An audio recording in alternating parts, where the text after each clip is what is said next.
making first cut. Golly. Welcome to the First Cut Podcast. I'm Rick Gehman, and this is your recap episode for this week's BMW Championship. Joining me to break it all down, Patrick McDonald is here. Patrick, good day. What a tournament, you guys. I just had to polish off a cigarette after that performance. I don't know about you guys, but I'm still hot and bothered by that one. Greg DuCharme is here. Greg, did you just polish off a cigarette? No, I did not polish off a cigarette, although I understand the sentiment, because it was quite a tournament, quite a week. And it was did you guys see that sign? Victory with a K, of course. So pretty cool. Pretty cool indeed. Kyle Porter is here. KP, hello to you. Yeah, hello to you, Rick. We just saw each other digitally. We're doing it, running it back. I actually believe Patrick that he just polished off a cigarette. It could go either way. That might be hyperbole. It might be real. If any of us was going to polish off a cigarette after that victory, I think it actually would be him. It probably would be. That victory being referred to by one Viktor Hovland, who went full scorched earth around Olympia Fields on Sunday. Where do I even begin? A 9 under 61 course record in which he came in 28, 7 approaches within 15 feet on that second 9. He makes 6 of them, and Viktor Hovland has just won his very first playoff event. KP, your initial reaction? Well, my initial reaction is I don't think I have this many threes all year as he had in this final round. It was, I was talking with Joe Musso on HQ, and I think that there's a bunch of them. There's so many different impressive things about this, but it's somebody that we've obviously talked about Hovland's ability and like his floor. Like he's just such a great ball striker, right? He's one of the best hitters in the world. But to take that and apply it to a moment, like this was listen, it wasn't a major championship. It wasn't, the players, but this is a big boy event. And to take all that talent and ability and to apply it to the moment and to shoot 28 is just, it's cool to see. And that sounds dumb, but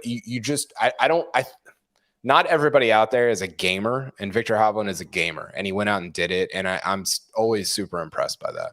6.5 strokes he gained to the field on his second 9 alone in a field full of maybe 50 of the best players in the world, or at least the hottest over just 9. And Greg, this was like he was pitching a perfect game on the second 9. I mean, it was fully dialed in, flawless stuff.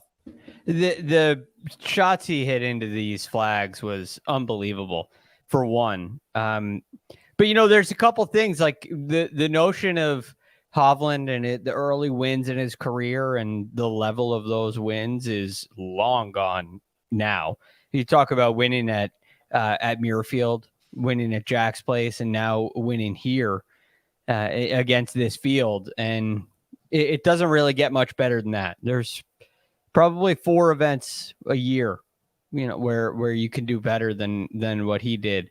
We all know what those are. So this is just absolutely a complete player. And when he starts to feel it like that, you started to see the old Viktor Hovland, right? Really aggressive. And there were a couple cases like the shot into 18 to get it right of that flag is just unreal. And he was able to put it in. I mean, on 17 to get past that flag was phenomenal because it left him the easy putts. It left him really straight putts. And it's one thing to hit it close to the flag, but it's another to hit it close and in the right spot. And it seemed like all of these threes came from Viktor hitting it close and hitting it in the right spot. I mean, how many guys, we saw Rory struggle with it. We saw a lot of players struggle on some of these shorter putts. They had a lot of break in them. And Viktor's putts didn't have that much break in them, which is a testament to this ball striking. which, by the way, still wasn't the best in the field for the day, which is unbelievable to me. Still an unbelievable performance. Yeah, it really was, and it's a little bit wider than just this 9 holes, just this 72 holes this week here, Patrick, because it's the four weeks in majors where no win, but second in strokes gained behind Scottie Scheffler in those 4 weeks. You look back at last week, he probably should have won and would have won if he didn't have to tee off on 18. That was a bugaboo for him. So this is.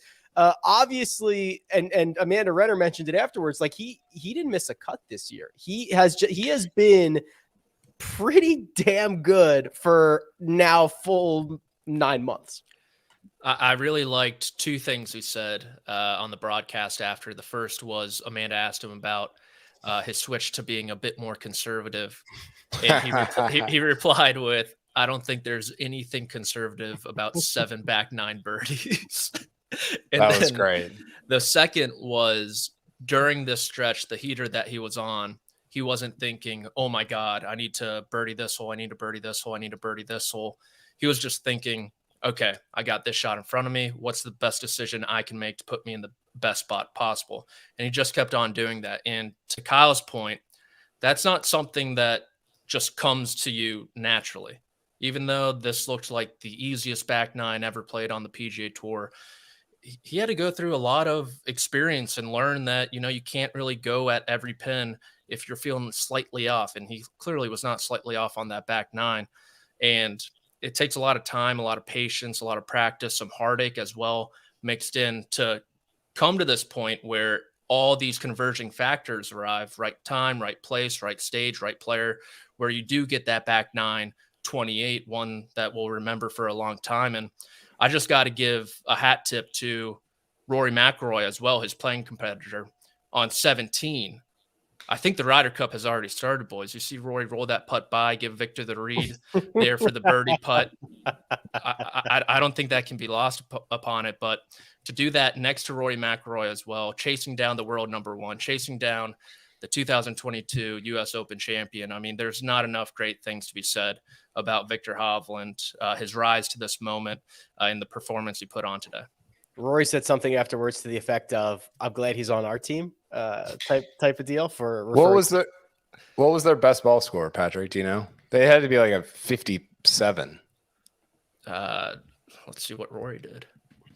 Real quick, Rick, I'd love to hear your thoughts on just Victor in general, but I think sometimes with top 20 guys, we don't recognize the improvement, right? Because we're sort of like, oh, he's just a top 20 guy. But the difference between being the 17th best player and the second best player in the world is big, right? It's massive. And I think Victor has clearly put in the work, put in the time, the effort, the energy, the heart to become the guy that he is now, which is not crazy better than when he first came out, but it's certainly better. And you don't just automatically become that player. And I think that's worthy of admiration. And then I think the other thing, Justin Thomas has talked about this, when you're confident in your short game, you can rip at some pins that you probably shouldn't or that you otherwise wouldn't. And I think that Hovland, although ironically, he's become probably more conservative with his approach play, in specific moments like this, it allows him to say, hey, if I short side myself, I can get up and down and I'm fine. Like, I'll be fine. I'm not going to make bogey. I'm not going to make double. And I don't know that he had that confidence even a year ago, and certainly not 2 or 3 years ago. Yeah, I think there's a couple of things, and we've kind of been documenting it along the way. The progression of his game it's still happening very, very quickly. I mean, the first time where I remember recently seeing a new shot in the bag was Oak Hill. He had a new bunker shot. He had a new short game shot, one that he was never able to compress and get as much spin on before. And that was only a couple of months ago. And when we see him all over the place, whether it's in person or on social media, he is like the last guy on the range every single night. I mean, he just lives and breathes golf. He's got like nothing else to do but play golf and watch Netflix. And when you look at like, look at this progression of wins, Craig. So think about how these level up. Okay. Puerto Rico Open, Mayakoba, Memorial, BMW Championship. That's a pretty good trajectory. Yeah, and it does speak to that improvement, the total game improvement. And the conservative style has gone a long way for him in major championships, and it's gone a long way for him in general scoring as a whole. But there's also this idea that when you know that you have the ability to hit it at the flag, when you know you're feeling good, and this is the opportunity to take it on and go right at it. And so when I was listening to what Patrick mentioned earlier, I just kept, what's the right shot here? What's the right shot here? A lot of that has to do with what's the wind doing? What club should I hit? What shot should I hit? But it never really felt like it was, should I go at the flag or not? Because the right answer on a day like this, when you're feeling like this, is hit it at the flag. And so I love the ability to say, okay, I know in general, I'm going to play a little safer, but in this situation, I need to take it right at the flag. And he was able, with that philosophy and that execution, was able to take a 2-horse race, which, if you're anything like me, you thought this was a 2-horse race pretty early on in this tournament, while Scottie Scheffler and Matt Fitzpatrick are throwing darts at the flags too. And all of a sudden, Viktor Hovland just won't stop. And next thing you know, very late in this tournament, he's going to win it. And it comes from understanding that, hey, this is my day, and I'm going to make the right decision. It just so happens that the right decision is hitting it right at the flag on every hole on the back nine. That is PGA Tour win number 5, Patrick, his 9th worldwide. He will be second in the standing. So he will start at 8 under par, 2 shots off the lead next week for the Tour Championship. We talk about it all the time. If you are planning on actually winning the FedEx Cup, you better be pretty darn close to the top of the board, or you better be Rory McIlroy. So this is certainly within the place that you need to be if you want to have $18 million in a FedEx Cup. You said 9th professional victory. Yes. And 3rd over Scottie Scheffler in the runner-up position. You could make it 4 with the Memorial, even though he beat Denny McCarthy in that one. But he clipped Scheffler both of the last 2 years at Tiger's tournament in the Bahamas, which I think is pretty interesting, right? Scheffler's got Rahm's number. Hovland's got Scheffler's number. So let's see if a duel in Rome on Sunday. I think everyone would love that. But yeah, I mean, like you said there, Rick, you got to be within arm's reach to start the Tour Championship. Scottie Scheffler has the lead for the 2nd year in a row. Some bad blood there, some bad memory there going into the final round with a 5-stroke lead over Rory McIlroy and not getting it done. He said today, I'm sure we'll touch on Scheffler, but he's been saying the right thing all year, and I think today he finally expressed some frustration. Yeah, must be frustrating, KP. So we'll move on here. Hat tip, Viktor back in the winner's circle. Still some work to do here at the end of the year. Scottie Scheffler, I could go both ways on this, right? You lead the tournament on Saturday night. You shoot a 4 under 66 and you lose. I don't think it's that big of a deal. But I think that Patrick is also right in the sense that you're starting to see a little bit of frustration from Scottie, whether it is putter related, whether it is the inability to close out as many of these as he thinks he should. But it was another week in which he led the field from tee to green and finished very close to the bottom with the flat stick, and another great payday, another great finish. He'll be number 1 going into East Lake, and still somehow it feels disappointing. Yeah, it does. Do you have the quote, Patrick? I didn't see it. Was it right? Was it right after his round today?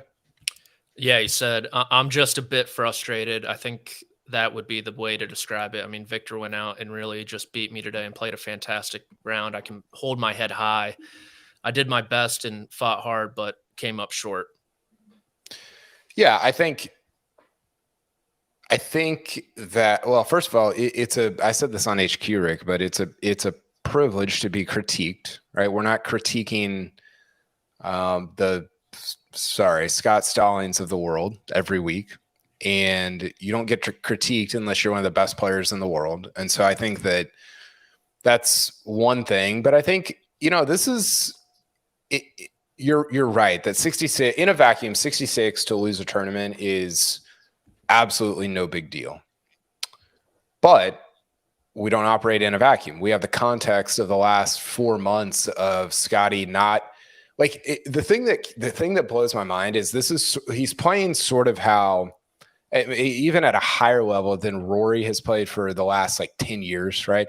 And you see Rory for the last 10 years and he just runs into wins. He doesn't win every time he's in contention. He doesn't win every time he has a 54-hole lead. But at some point you just run into wins. You just run into them if you're hitting the golf ball like this. And Scottie's not running into wins. He's just sort of like we talk about, hey, this is his floor. It kind of also feels like his ceiling right now. And I think we haven't talked about that flip side of it of hey, is there more than this? Are we going to get more? And listen, I think the long-term answer is yes, probably, but I don't know what the short and medium-term answer is because it just hasn't happened over the last, 15 starts. How much more can you squeeze out of this, Greg? First off the tee, first on approach, 13th around the green. How much more juice is there to possibly squeeze? Well, this is the thing that's so frustrating to me and why I think the ceiling is way higher. It's not like... Is it? Yes. We keep saying that and it keeps not being that. I understand. And this is why it's so frustrating to me because the thing that's holding him back is 6-foot putts. Right. This is not something that takes an extraordinary athletic effort to start making 6-foot putts. This is something that most PGA Tour players make a lot of, and he doesn't. He's one of the worst on the PGA Tour in that general area. I mean, today it's five misses inside of 7 feet today. There's a 3-putt in there. But it's constant. And I guess this is where I'm going is if somebody can go through what Lucas Glover went through, then Scottie Scheffler can solve this problem. All right. This is something he can solve. I don't know if this new putter is the solution. What I saw today tells me that it's not. He may have to do something a little more dramatic, but this is something that you should be able to shore up without a tremendous amount of effort. I don't think it may take a lot of effort, but I don't think it's an outrageous ask that you make putts that are inside of 6 feet. I mean, not even all of them. You don't even have to run the table on them. Just make more than you miss. And it feels like when they go in for Scottie Scheffler, it's a sigh of relief as opposed to a surprise when he misses. So it's unbelievable. The thing that I find so fascinating about this whole thing, Patrick, is it's really easy to see why Lucas Glover was at rock bottom and did something drastic. It's really easy to see when Webb Simpson or Keegan Bradley or some of these other guys are at rock bottom and do something drastic. Scottie Scheffler is literally the number one player in the world. That is not an exaggeration. He is literally the number one player in the world. The farthest thing you could be from rock bottom. He's phenomenal. How much incentive or how much would you have to be able to separate one aspect of your game and say, I'm going to do something drastic. I'm going to allocate a lot of time, energy, resources, mental, whatever, to fixing this when I'm the best in the world. That is what I think is the most interesting thing about the Scottie Scheffler conversation. It is the spinning plate analogy. How much focus does he want to focus on that one plate that is his putting? And I think you got to put a damn lot on it, considering he could easily have 6 wins this season, 7 wins this season. If he was an average putter. And when we sit here today, there are 8 players with as many or more wins than Scottie Scheffler this season, which is just absurd given how historic the tee to green season has been. And I think this one is especially frustrating because you see at the beginning of the back nine, him actually making putts. I mean, the one on the par 3 to take the lead, and then it kind of just all crumbled on him down the stretch. You don't take advantage of the par 5 15th. You have the 6-footer there on the par 3. He even said on 16 that, he kind of doubted the line a little bit. It wasn't able to make it. 17, whatever happened there. But I think what makes this one more frustrating is, unlike those other rounds, other tournaments, at Jack's Place where he lost 102 strokes putting, or at Colonial where he might have lost 104 that week, he legitimately was making putts this week, and it kind of just crumbled down the stretch. So yeah, I got a question on this, and this is to answer your question, Rick. I mean, who leaves this tournament more disappointed, Scottie Scheffler or Sungjae Im? Sungjae Im came in 7th. Yeah, right. It's not even close. Right. So Scottie Scheffler constantly leaves tournaments very upset, right? Very disappointed at not winning. Is there another sport that's like that, Greg? Where the closer you get to winning, the more disappointed you are? Maybe tennis.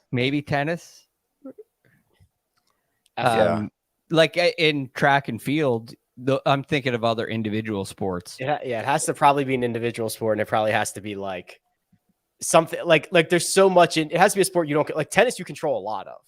That's why Federer and those guys, there's a lot that you don't control in golf. There's a lot you don't control in F1.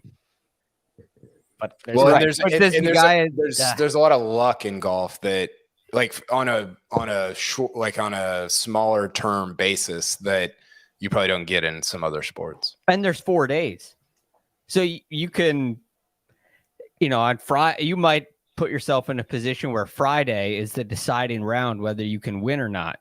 And it doesn't happen, but you play well, and you play well over the weekend, but you never get in contention. And you feel like, well, this means that next week I'm going to have a chance to win. But we always want to win. We want to hold the trophy at the end of the week. And so these good performances and signs of success and the whole team no putt model is all based on this idea that I'm going to put it together next week, or sometime in the future, and I'm going to end up holding the trophy. There's not really any value other than maybe $15 million or whatever Scottie's going to make on the golf course this year. There's 20. Not really any value in finishing second over and over and over and over and over again. If you don't, I kind of like you can become the number one player in the world and never win. Right. If you finish second every single week, and you can make a lot of money. I think what's crazy, Rick, to throw this back to you, is I didn't realize this. Greg mentioned it earlier, but Hovland shoots 61. He's like, this is the best round of golf that I've ever played. We're talking about like the 4th best golfer on the planet. And he gained 4.6 strokes ball striking.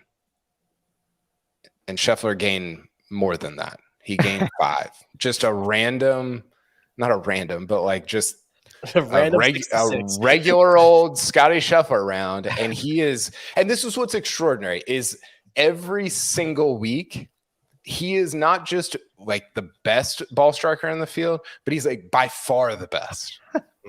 and that's the part where it's like, okay, if you're kind of around it, or if you're leading for the year, it's every single week. He's the best ball striker in the field. That has to be infuriating. And I would be curious, you don't have time to do this. Somebody should go look and see how many wins Scheffler would have this year if he was field average putting in every single tournament. Because I bet somebody just put it in the chat. Oh, really? If we trust the chat, it's in the chat. So David, the chat's never failed. Says, this is from 651, Josh. If Scottie putted at field average, he would have won between 4 and 5 extra wins, some by 6 or more shots. Now, if we trust David, which I think we trust David, could be 6 to 7 wins. 4 to 5. So that would be Jack's 4 to 5 Place, extra. Colonial, maybe the Masters, This maybe one, PGA. This one, He still would have won Players. I think US Open. okay, PGA too, right? I think he actually putted decently at PGA. I don't remember. I don't He know. was 1 point. Well, yeah, he did 1.4 at the PGA. Okay, so I probably think, and I think there might be 1 or 2 that would have like gotten him into a playoff. So, I want to go do that tomorrow. I'll get the actual numbers. but It'll take me like 3 hours, but I'm still gonna do it. But it's crazy, and we have said this before, Kyle, that like it has been very difficult for us to be able to provide context of what Scottie has done this year, and how good it's been for how long it has been. And the only thing to do is like compare it to Tiger to get anybody's attention. And it's just been very difficult. But I don't know what, like, strokes gained tee to green per win is going to be the highest number ever, because it's just, he's going to have like 100 strokes gained tee to green this year, probably more than that, and 2 wins. And it's Actually crazy. Yeah, and I thought the best context that has been provided all year was the graph that you made that showed this was I think after the US Open, there's only one player that's been over 100 strokes gained from was it tee to green or ball striking? It was probably tee to green, if I remember. Okay, so tee to green, and he was almost at 200. Yeah. And it was like this dot. It was like Pluto out there. It was like this dot just randomly out here. And you had like Rory and Cantlay and Xander and Victor, all these guys. And it was like Scheffler's like out here. It was, I thought it actually really, better than anything else, contextualize how crazy this year has been for him. It's been nuts. It'll be another runner-up finish for Scottie Scheffler. Matt Fitzpatrick also finishes runner-up, and it's weird because a lot of it is perception being reality, Patrick. But for Matt Fitzpatrick, this feels like a great week, right? Scottie Scheffler's going home disappointed. Matt Fitzpatrick might be feeling pretty good about this week. Why? Yeah, I mean, for a guy who was considering not even playing this week, he was hitting the ball so poorly. I'm not sure if you guys heard that nugget, and this performance really came out of nowhere. His last top 40 finish was the US Open, has looked extremely out of whack. We touched on yesterday's show that it might have been a little bit of smoke and mirrors. He was getting up and down from a lot of places the first 54 holes, but he acquitted himself quite nicely in the early goings when Scottie Scheffler was hitting everything to about 4 inches, it seemed like, every single hole. So kind of just fell off the pace a little bit. It's tough to keep pace when someone shoots 61, but similar to Scheffler, if you told Matt Fitzpatrick you shoot 66 today, he probably would have taken it and ran. And it's a good result when he needed it. He was 40th in the FedEx Cup, got into the Tour Championship. We'll get another couple starts under his belt before the Ryder Cup, and hopefully keep trending in the right direction. The final guy we'll talk about here before we move on to Tour Championship, Ryder Cup, best bets, one and done. We have a lot more to talk about, but let's put a bow on this with Rory McIlroy here. Greg, I'll bounce this back to you here first. 12 under par. He was, I guess, never really in it on Sunday. He also shot a 66. It was overshadowed by Victor's. It was the same. So he started 3 behind Fitzpatrick and Scheffler, ended 3 behind Fitzpatrick and Scheffler. He gave us a couple of moments of real star power, real firepower, but the flat stick seemed to let him down for most of the week. I think he's got to figure something else. He's got to go back to he's got to get out of the Phantom. Go back. This was very frustrating, and you could kind of see it. I mean, this is a good round of golf, but you could see the frustration with Rory. He had a hard time getting it in the fairway, hard time getting it close to the hole early in this round today.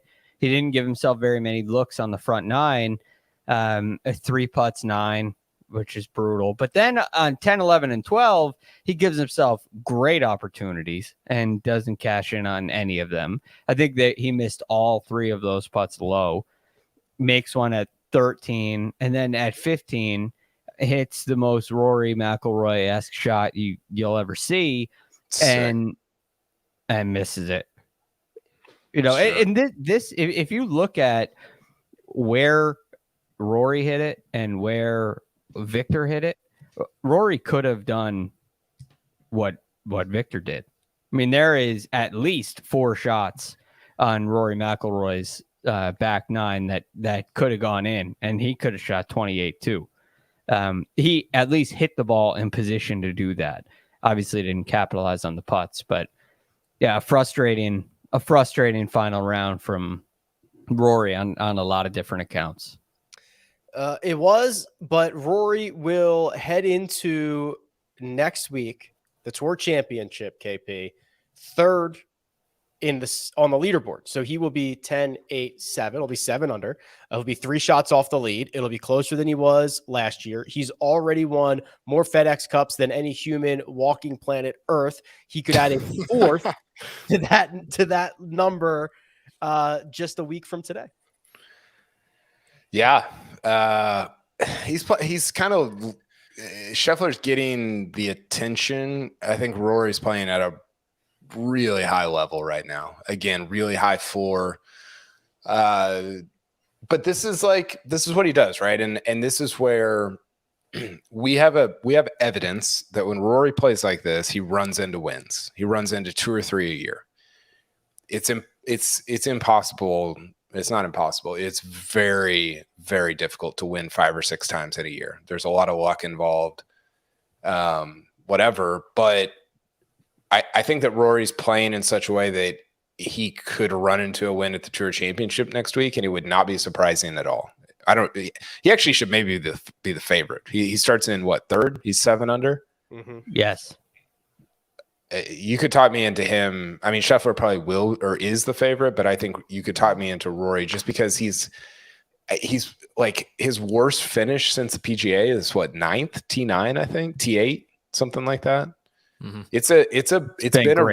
It's been a really good run, and again, we have evidence that when he does this, that the wins are out there. It's just a matter of kind of running into them. By the way, him and Victor shot a best ball 58 today, 26 on the back, 26 at Olympia Fields. Is that good? I said this to you. It should have been 25. Yes, it should have. I said this to you in LA, KP. I don't know how anybody wins any of these. There's just too many. There's too many good guys. There's not enough wins to go around. There's too many insanely good guys. Yeah, well, Scottie Scheffler doesn't putt, so that's how some of these guys are winning some of these events. But one nugget on Rory, he hit 24 fairways all week. Viktor Hovland hit 24 fairways this weekend. Wow. So like Greg said, the driver was a little bit of an issue. He got really lucky there on 3 or 4 where he hooked one pretty badly that was destined for OB, and a tree knocked it out. But if he's playing from the fairway, we saw some of the approaches. I mean, the 4-iron into 15 was disgusting. And for him not to capitalize on that, his game's just kind of in like a weird flux where he's getting a lot out of his rounds, but he's also leaving a lot of strokes out there, which I think bodes well for him next week somehow. I don't know how. And I think he's going back to the spider. So he did mention that in his post round. He looks. Did he say that? I missed that. Did he say that? He said he's going to tinker a little bit and probably roll a few putts with the spider. Jailbird? No. That'd be some real tinkering. Could you imagine if he shows up with a completely like a 3rd putter next week? The broomstick. Something completely different. Oh my God. Yeah. I got nothing else. All right. We will recap our bets, which are actually pretty good. We'll give you the final update going into one last event for the one and done. And we will also, we're going to have to talk about the Ryder Cup because the points are done. They've been earned. Yeah, baby. They will not change after this. But first, we're going to take a quick break and hear a word from our partners. The man, the myth, the Messi. Catch Inter Miami take on FC Cincinnati in the US Open Cup on the all-new Golazo Network. And we're back. Josh, quick show us that. I missed this. Show us the bubble graphic, and we'll show you the guys who were just in and just out. Just in, Sam Burns, Emiliano Grillo, Terrell Hatton, Jordan Spieth, Sepp Straka. Congratulations. Just out, Sahith, Kirk, that's Chris Kirk, Denny, Justin Rose, and Andrew Putnam. Seems about right. Man, there were some kind of entertaining moments with this bubble today. I just feel so bad for Sahith. So close. Yeah. And it always, I know it doesn't, it always makes it seem like it comes down to one shot. It doesn't, right? Like all these shots add up over the course of a year, and the shot on Thursday afternoon counts the same as this one, but it doesn't feel that way in the moment. And I wish I could turn my brain away from that, but I cannot. Like Patrick Cantlay's putt knocks him out. That was crazy. That was the crappy part. Right. Cantlay, who was already in, but Cantlay makes a putt, gets a 2-shot swing, ties Sahith, which then takes away some points from him, which knocks him out. Crazy. Of course, it's Cantlay. I'm thankful for back to Cantlay. I'm thankful for the bubble because it gave us like 4 new Spieth memes today that were just gift wrapped and handed to us. Where they would go back in and find out where they were in this, like the calculator guy. Yeah. And he at one point he told Greller, he said, what if I made it? Which he probably says like 50 times a day. But he a real glutton for punishment to wonder, well, what if I would have made that? He was life be. He was referencing his putt on 18 for bogey. It was 8-footer or 7-footer or something like that. And he said, what if I made it? And Greller's just stooped over just his body just laid over the computer, just staring at the screen. It's every day for those two. Just thinking he deserves time and a half for doing the mental math on a stroke for Spieth. Yes. I feel bad for my dog, Denny. I mean, he needed one. 2-year exemption on the line, Masters invite on the line. Doesn't get it done. He makes the Tour Championship, knocks Spieth out. People are wondering if they take Denny instead of Jordan for the Ryder Cup. Nobody's wondering. Just the snowball effect that could have happened. Literally zero people are wondering that. That's a brand new sentence that has never been uttered. Here are the final, I'm putting that in quotations because the final ones aren't out yet, but we do know how to do math. The final US Ryder Cup qualifiers are as follows: Scottie Scheffler, Wyndham Clark, Brian Harman, Patrick Cantlay, Max Homa, and Xander Schauffele, who bumps out Brooks Koepka. A combination of a Max Homa finish and Xander Schauffele finish bumped out Max Homa. So now Brooks Koepka will now need a captain's selection. So the names on the outside who need a pick, I've narrowed them down. In reality, Josh has narrowed them down. Brooks Koepka, Jordan Spieth, Cam Young, Colin Morikawa, Ricky Fowler, Sam Burns, Justin Thomas. I'll even throw Tony Finau in the mix as well. So that's the pool. And Lucas Glover. Do we have that?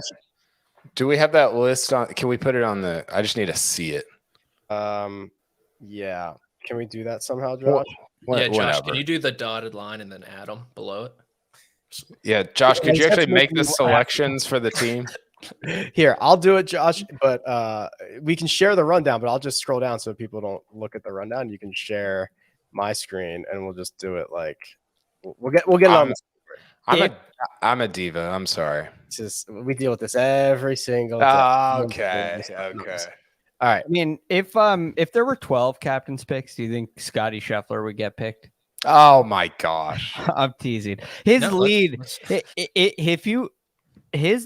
in the Ryder Cup standings is hysterical. It's crazy. Somebody tweeted at me the other day and said he should be able to loan people points. Is this down and dirty enough for you in the doc? Great. That's great. Patrick, is the Scheffler stuff vindication for your eye test? He has not won since I said that. Just let it be known. Since that day, Justin Thomas's game and Scottie Scheffler's win count. What does he have to do to lift your curse? I mean, since I am a flag loving American, I will lift it in September. No doubt. He will learn. He doesn't have to do it. You're just going to lift it. Yes. And then after that, if he impresses, if he is more powerful and he comes through, I'll let it go for the rest of 2024. That's who added these. I did. I'm in control of the screen right now. Throw Michael Block on there too, then. Like he just shot the course record at where was he? Valhalla? Yes. Who cares? 63. He shot 63. All right. So here we go. KP. Brooks Koepka's on the team. Yeah. Yes. Brooks on the team. You can't. If you don't take Brooks and then you lose in Europe, like is there like a weird, just rogue case to be made to not take Brooks? Sure. Like I made the case against him in Whistling Straits, but I think yes, you have to take Brooks Koepka. Okay. Jordan Spieth's on the team. Yeah, for sure. Colin Morikaw's on the team. Yes. So that's 9. Those guys are all 100% on this team. Or anybody else that is 100% on this team? I think Ricky Fowler is a lock. Yeah, I think so too. I think that's 10. Okay. So Now, Fred Couples did say in public Cam Young was going to Rome. He did. Well, that would really – we've got a lot of names for only one more spot if that's true. Well, okay, so let's go the other way. You can take the bottom 2 off this. They have an equal chance of being on this team. For those listening at home, it was Phil Mickelson and Michael Block. Take Lucas Glover off. He's I guess He's the next one to bold Lucas Glover. no. Leave Bryson on. I'm just moving him down so that we have the guys at the top. Okay, a little more aesthetically pleasing. Are we positive Fred Couples knows what he's talking about there? No, but but he did say it. It would be a really tough look to say publicly someone's gonna be in Rome and them not to pick them. But I also think if we're operating under the assumption that Fred Couples was correct, that was a month ago. Yes. Then I think Zach Johnson will pick Justin Thomas. We also hold on. Keegan's off the list. Yeah, throw Keegan on there. Why do you say that, Patrick? Because that means the team was pretty much decided upon. For the most part, that they had, strong inclinations to pick Cameron Young, who really hadn't done much this year already. So I'm picking Justin Thomas too. Yeah, but he had just finished 3rd or whatever, 4th at the Open. No, it was before that. Was it? It was okay. So was it after the John Deere? He was impressed by what he did at TPC Deere Run. I think it was like even before that, right, Greg? He was on Okay. Series 6. This is not valid. I'm unbolding his name then. This is too far back. I don't think it's that far back. But I will also say that after Fred Couples said whatever Fred Couples said, Zach Johnson and Justin Thomas had a conversation like last week that, Zach Johnson talked about it. This is a tough situation. We'll see what happens, blah, blah, blah. But my only point in that is it's definitely not Justin Thomas was on the team, and so he's going to get picked. I don't think he needs to be bolded. I agree. Who can I knock off this list? Tony Finau? Yeah. Gosh, what if he wins the Tour Championship? Well, we'll add him back on the list next week. Sam Burns? No, do not take him off. No, we have we realize there's only like one more spot left, right? Yes. These guys cannot all go. I think you could take Bryson and JT off the list. No, JT. We got two spots. We don't have enough spots. I think realistically, you can take Lucas Glover off the list because I know Sean Martin was making this point on Twitter where he was like, if Lucas Glover was 25, everyone would be clamoring for him to get on the team. Fact of the matter is Lucas Glover is 43. He's going to be a rookie in Europe. He's probably not going to make another Ryder Cup team. And I know some people seek it as, career validation, as a reward. Well, life's unfair sometimes. And when you look at this composition of players, and I think this is how the captains will look at it. I don't know them at all, but do you take a 43-year-old rookie to Europe, or do you take someone in their mid-20s who's up and coming, or a veteran like Justin Thomas? Okay, real quick on Lucas Glover. If you believe that so he's taken one fewer strokes over the last 3 tournaments than Russell Henley. So if you believe that Lucas Glover should be on the team, then Russell Henley should be in the conversation, right? And if you say, well, winning matters, well, you know who hasn't won this year? Jordan Spieth, Xander Schauffele, and Colin Morikawa, and Patrick Cantlay, and Cam Young.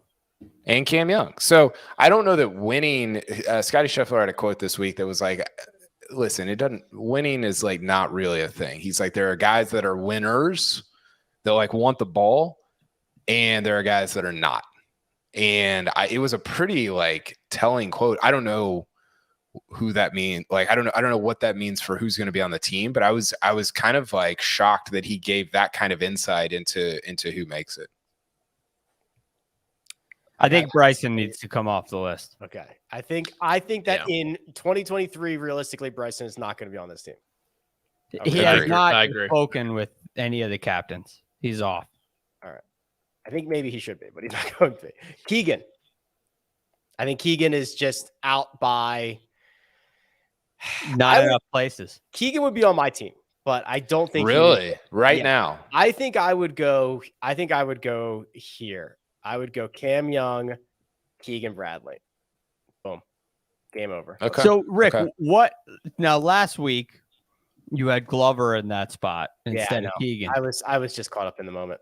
I was just hot and bothered. Yeah, I was feeling some type of way, and I thought Lucas Glover couldn't. I've had a couple sleeps since then. That's so good. I love your humility, Rick. It's so great. I was an idiot. I did idiotic things. I'm still caught in that moment. I've seen some personal growth since then.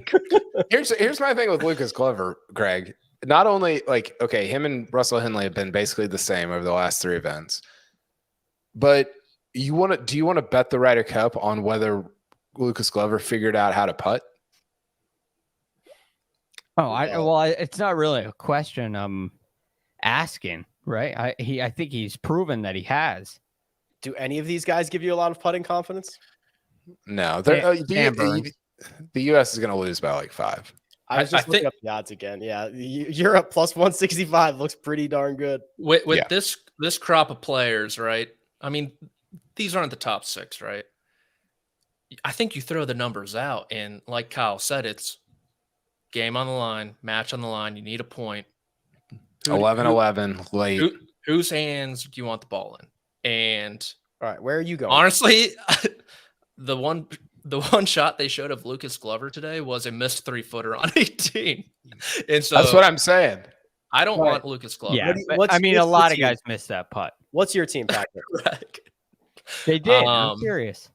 Yeah, I know. So my team, I get two of these guys. You do, or you can add anybody else you want, but I think you should probably pick. Throw Phil at it. See how that goes. No, dude. I mean, Finau's really pissed me off lately with just. I wanted him to like go and get it this week, and honestly, for the past month, and he just has done nothing.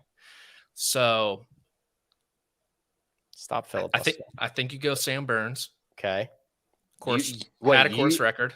You or someone else goes. I'm going with Sam Burns. He's got the mullet going. The Italians won't know what to do. It's a good reason. Cam Young's so frustrating. All these guys are just frustrating. I'm going JT. Hell yeah. Whatever, man. You guys are frauds. Whatever. I've middled this line already. I've hit both sides of it. We're playing with house money. So Patrick's going with Koepka, Spieth, Morikawa, Finau, Burns, Thomas. Kyle? Is Justin Thomas making your team? I'm going the same as Patrick. Yeah. You guys are frauds. No. The Ryder Cup is won on your emotion. And Burns and JT are guys that I want in the room. I want them tied with 9 holes left against Hovland and Hatton and any Rahm, whoever you want to throw out there. I want JT and Burns in the arena. I don't want Cam Young and Lucas Glover. I kind of want Keegan in the arena, but I want Burns and JT more. It's like this thing is still like a month and a half away. Like, Yeah. what is recent form? Well, okay. I know. When is the last time JT's played well? He shot 65 at Wyndham. Dude, he almost made that chip. Are you Shot kidding a me? 65 at Wyndham that he was required to play because his season has been so bad. That final round was the that's like round of saying- the year. That's like saying, remember when Max Homa said he shot a 60 around whatever? Like, that's like where we're at with Justin Thomas right now. Okay, so he shot 82 at the Open. Not great. He shot 68, 69, 69, 73 at the Scottish. Not ideal. He shot 62 at the Travelers. He shot 65, 66, 68 to close out the Wyndham. That's like, it's Like, I don't know. Siwoo Kim has done that 9 times in his career. Yeah, and I I'd know. put Siwoo Kim on this team too if he was American. Greg, where are you going? This is Cam Young and Lucas Glover. Oh my gosh. It's Greg. the same as last week. Greg. No, I'm kind of with Greg. I can't do Lucas Glover, but Cam Young's got his own team. Who'd you pick, Rick? Young and Burn or Young and Keegan? Yeah. Okay. Yeah. Now, I like what Burns did this week. So it hurts to leave him off. So if you wanted to switch Sam Burns and Cam Young, I'd be fine with that too. The other guy that's not on this list that you could talk me into Bryson, honestly. Like, Bryson was awesome at Whistling Straits. Like, incredible. And you could also talk me into Finau. This will be the team. Despite what anybody cares about, this will be the team, which is Koepka, Spieth, Young, Morikawa, Fowler, Thomas. This will be the team. I think agree with that. I think Burns will make it over JT. Wow. I'd be really surprised if that happened. Yeah. I would mean, actually respect Zach Johnson more if that happened. I think ZJ is a big, like, hey, you got to go out and like, think about his career. Like, his whole career was, hey, I went out and earned it. I went out and did it. And I know there's no earning it when you have 6 captains picks. There's no like, oh, well, unless you just take the straight top 12. But I think he looks at JT and says, like, man, you didn't go and do it, And I think, I don't know. I don't know how it'll go, but I do think there is something there with that. Okay. Well, those picks don't have to be in until when are the actual cap? When do they announce these? Monday, Monday following the Tour Championship. Oh, following the Tour Championship, right? not tomorrow. I was like, oh my god, really? I was like, that can't be right. Okay, so we'll know in 8 days, right?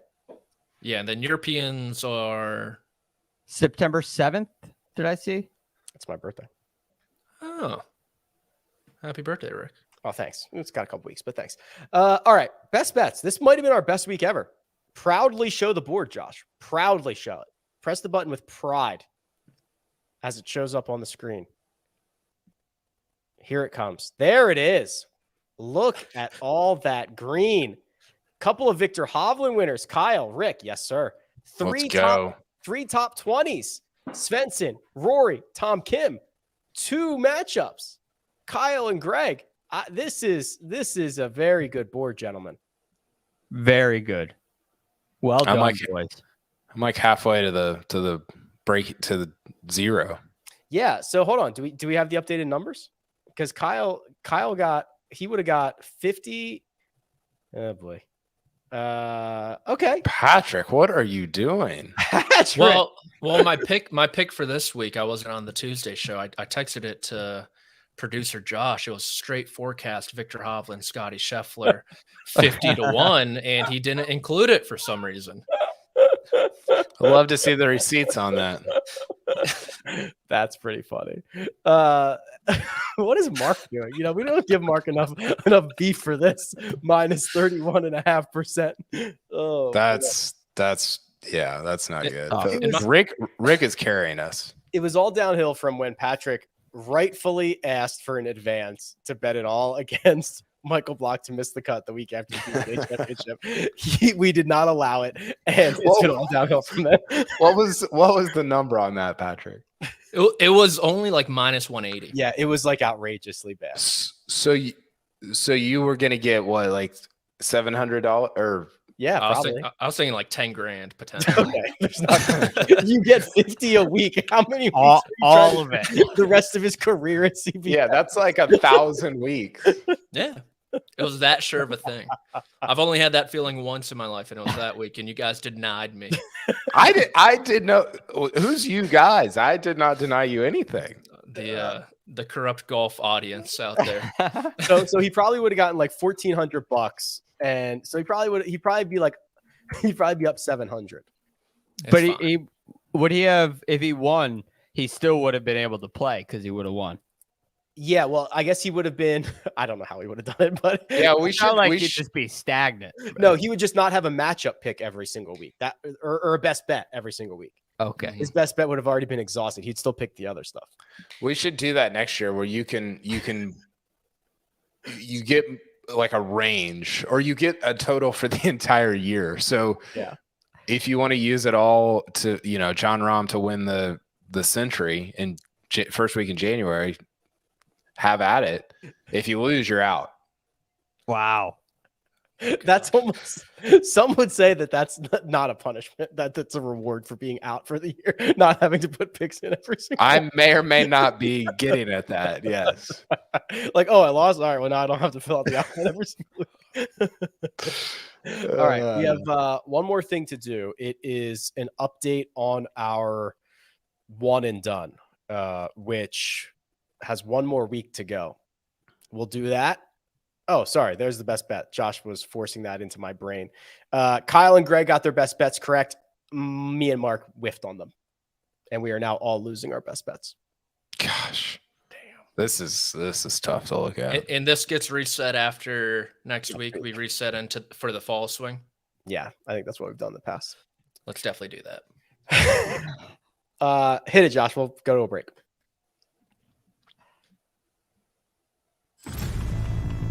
You up for playing outside the lines? What are her directives then? Neutralize the target. You do it quiet and you do it clean. If your cover is blown, you have to save yourself. Did you hit the target? I'm doing everything different this time. She's your field agent. Do what you think's best.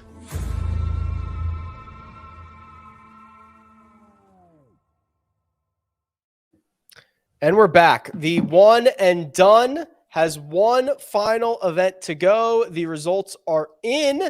Kyle Porter, your season ended essentially here with a whimper. You had Hideki Matsuyama. He withdrew. Josh gave you credit for $0. I think technically you should be getting like 60 grand, but either way, it's not great. He was like 4 under through 9 on Thursday, which feels like 100 years ago. Yeah, that kind of Not good. Not good. I should have. Well, I still got. I'll make it respectable. Rory will win next week, and I might finish second. I have something to talk about in that in a second. Corey Connors for myself, Greg, and Patrick. He got 480,600. Whatever. Sia had Cam Davis. He got 100 grand. 100 grand even. That's weird. And I passed Sia, which was a big deal for me this week. You did pass Sia. Congratulations. Yeah. Nice. My best position of the year so far. So I'm pretty psyched about that. So far, because Being in 6th. still time. Lucas Glover for the fans, 229. Kyle M had Max Homa, Mark had Colin Morikawa. Max Homa, who led this tournament through 36 holes, got 790 grand. Had Colin got 179. So Kyle M did make up a little bit of the gap, but he did not make up the full gap, which is there was a stunning admission that we got from Mark on, I think, Friday night, where he said no matter what, he was going to play Rory next week, even if Max Homa won, which was just like a stunning admission of him waving the white flag, where he said he just wanted it to be respectful and he'd rather finish second using Rory than try to win. And I was shook by that. That's horrible. That is wrong. Fraudulent. That is soft, is what that is. Well, it gives a lot of evidence to Kyle Emby and Mark's burner account. There's a ton of evidence of that, by the way. Yeah. You're protecting the. This is what Ian Poulter did at the Players a couple of years ago. On 17, do you remember this? He played it to the middle of the green, finished third, protected the money, protected the points. It's a little bit what I did this week too, but it's fraudulent. It's fraudulent. Yeah, it's not good. So I was hoping to have him be put to that test. It does not look like it'll happen. So Mark will play Rory McIlroy, who will start in third for next week. Yeah. I'm probably playing Lucas Glover. I don't really have much of an option here. Lucas Glover is going to be fourth. No, Lucas Glover is going to be fifth. I believe. Fifth. Who is Kyle M going to play? Who else does Kyle M have? See, the problem is now Kyle M, if Kyle M doesn't have anybody else left, should he just use Lucas Glover and hope that Lucas Glover beats Rory McIlroy? Yes. That's his only option, right? I mean, you can't. There's no point in using Colin, who's going to start in 24th, if you still had him available. There's just no chance you ever win. So now I have to say, okay, well, if I think that's going to happen, if Mark is going to play Rory and Kyle M's going to play Lucas Glover, I have to play Brian Harman. Yeah. I would, if I were you, I would probably play. Is he the only other guy you have in the top? What, I have 10 or Wyndham Clark? I have Brian Harman 8, Wyndham Clark 9, Lucas Glover 5. I actually think Brian Harman will finish ahead of Lucas Glover. That would be my play if I was you. I actually don't mind that. Brian Harman's been playing really good golf. Yeah. And he'll only start 10, 9, 10, 8, 7, 6, 5, 4, 4, 4. Only start one shot. Shout out Lucas Glover. Yeah. So if those are the top three, like if Mark plays Rory, Kyle M plays Lucas Glover, and you play Brian Harman, can anybody else win? Greg, you could play Wyndham Clark, maybe? I could play Wyndham Clark or Brian Harman. I cannot play Glover. Unfortunately, I can't play Scheffler. Nobody has Victor left. Nobody saved Victor. I would have played Victor this week. I picked him like 9 different times. Max Homa. Does anybody have Max Homa available? Nope. No, I got Adam Schenk though. If you need him, he's in 23rd. It's an option. Kyle. Oh no, you don't. Sorry, Josh, I'm screwing up the thing here, buddy. So we're not technically eliminated, correct? What does last place get in this? We need Rory to finish 30th. Well, I'm gonna. What's first prize? 7.2. Mm-hmm. So I can get to 17.2 and make it look better than it was. Yeah, you know how they did the days in first or in the top 10 of the FedEx Cup. Seamus Power. Days in the top 2 of the one and done. It's gonna be the last day because you played Rory. Oh, God, that's what's gonna happen. You're gonna finish like second somehow because of that. Because Rory's floor is like $3 million. And I think I'm still in it technically. I'm not eliminated yet. It's the last week of the NFL regular season, and I need like 4 teams to tie, but I have a chance. So that's why I got to play Adam Schenk, I think. I really do not wish this on anyone, let alone Rory McIlroy. But David in the chat said, "Could you imagine if Rory just withdrew?" Mark would like something like if it was just like, I don't know, something like a good WD, and he's like, "Yeah, I don't need to play this week." Mark's brain would. Is his wife expecting or something? Oh, maybe that. If it was. You can't even throw out hypotheticals. I know. gosh, I gotta figure out. He finds out that he has a long lost twin, and he's so excited to go meet him that he withdraws to start preparing for the Ryder Cup. Oh boy! All right. Anything else? BMW Championship, Tour Championship next week. Ryder Cup selections coming on a week from tomorrow, Monday. Going Exciting stuff. Fun time of year. Next week and next month really will be super fun. Big thanks to producer Josh for all the hard work behind the scenes. Patrick McDonald is available on Twitter at Amateur Status. Greg DuCharme can be found at The Real GFD. Kyle Porter is available at Kyle Porter CBS. You can find me at Rick Run Good. This has been The First Cut. We'll catch you next time.